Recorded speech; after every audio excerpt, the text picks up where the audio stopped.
We start this hour in the Middle East, where several Arab and Muslim countries condemned Israel's recent plan to take control of Gaza City as a dangerous escalation amid the ongoing conflict between Israel and Hamas.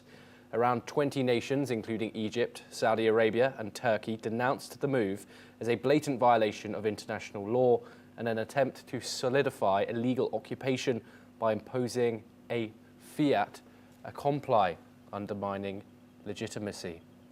Turkish Foreign Minister Hakan Fidan, speaking after talks in Egypt with Egyptian officials and President Abdel Fattah al-Sisi, called for Muslim nations to unite and mobilize the international community against Israel's actions. He announced that the Organisation of Islamic Cooperation would convene an emergency meeting to coordinate a response to the escalating situation in Gaza. We're now joined by Yossi Kapelwasser. He's an Israeli intelligence and security expert, and he joins us live from Tel Aviv. Yossi, always a pleasure to talk to you and have you on the program. Yossi, what are your thoughts on Israel's new plans to take over the entire Gaza Strip? Israel currently controls over 75% of it, but Benjamin Netanyahu plans to take over 100% of the Strip, much to the dismay of the Israeli people and also his defense chief. What are your thoughts on these new IDF plans? Well, thank you for having me. First of all, I must say that all the plans that we are considering now, this is a problematic plan. But unfortunately, this is the best of the bad options that we have. And all the other ways that and by the way, we were very reluctant from doing that throughout the 22 months that this war has been fought already. Because we don't want to govern the Gaza Strip and we don't want to use force in order to remove Hamas from power. If we could have done it in some other magical way, it would have been better. But what we have learned throughout this war is that we cannot make it happen without really taking over the territory. And the idea that we should be able to release the hostages through a deal didn't materialize. And Hamas refused to do that and went away from the negotiation table. So we had no other option but to really use force in order to remove Hamas from power and bring the hostages back home. Yossi, you say it's the best of a bad bunch of options. However, who are really voicing their opposition to this are some of the hostage families.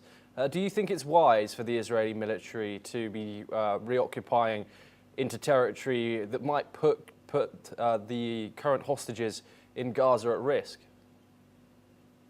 Not smart, but it's necessary. It's, as I said, the smartest way to reach it was to reach an agreement that would return the hostages and will have also the commitment of Hamas to disarm themselves.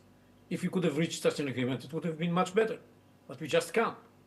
And that's why we have to do that. Yes, it is a risk for the life of the hostages. It is a risk of having to rule over the population of Gaza. Nobody wants that. It is a risk that people would lose their lives. It is a financial risk because it's going to cost us a lot of money to rule over Gaza for even a short period of time. We don't mean to stay there. We mean to handle it, to hand it over to other forces once they feel comfortable enough to assume responsibility, especially Gazans who are able to do that if there are any. Right now, they are not going to be courageous enough in order to say so because they are afraid that Hamas will kill them. So we need to take it over and for some period of time to convince Gazans that Hamas is not coming back and that they can feel comfortable of taking responsibility for their own lives, living next to Israel and not trying to destroy Israel. But the only way to accomplish this now is by a military operation that would remove Hamas from power. That's the only option left, unfortunately. Yossi, international condemnation is once again growing from this new announcement. Foreign governments have urged Israel not to carry out this plan, saying that it will only cause more bloodshed for the Palestinian people and will also put the hostages in danger. Do you think Israel's actions is in a severe risk of completely isolating itself, not only from the Arab nations around the world, but also its allies. We saw the United Kingdom release a statement condemning and asking Israel to rethink their military strategy. What are your thoughts about how Israel, this is going to affect Israel long-term geopolitically? Well, first of all, those countries are wrong. What we are going to do is going to help the Palestinians living in Gaza and not put them in harm's way. On the contrary, what we mean to do is to evacuate them from the city of Gaza so that we should be able to operate there against Hamas without risking the population. And this, by removing them from Gaza City, it's going to also improve considerably their ability to get the humanitarian aid that is pouring into Gaza. Because today, when this humanitarian aid reaches the city of Gaza and its environs, it's confiscated and looted by Hamas and by all kinds of criminal gangs. So once we are going to be in charge of distributing the aid, as we are today in the southern part of Gaza, the situation is going to improve considerably. And as the Americans said, we are planning to build many more distribution centers that are going to be under our control so that the humanitarian aid would reach the Palestinian population. And secondly, all those who criticize us should come with their own ideas. Okay, let's hear, what is your idea? How you propose to convince Hamas to disarm itself? If you have any other proposal, we would be very happy to use it. They tell us that Hamas should be disarmed, but how do they think it's going to happen? I don't see many UK soldiers on the way to Gaza to take care of that, nor German soldiers. So unfortunately, we have to do it ourselves. And yes, we are going to take care of the population, and we are not going to stay there. We're not in the business of occupying Gaza. We don't want to occupy Gaza. We want to have the Gazans rule over themselves with the support of the international community and with the Arab moderate states. That's what we have in mind. But to make all of that happen, we have to first remove Hamas from power. And that can be done only with military operation.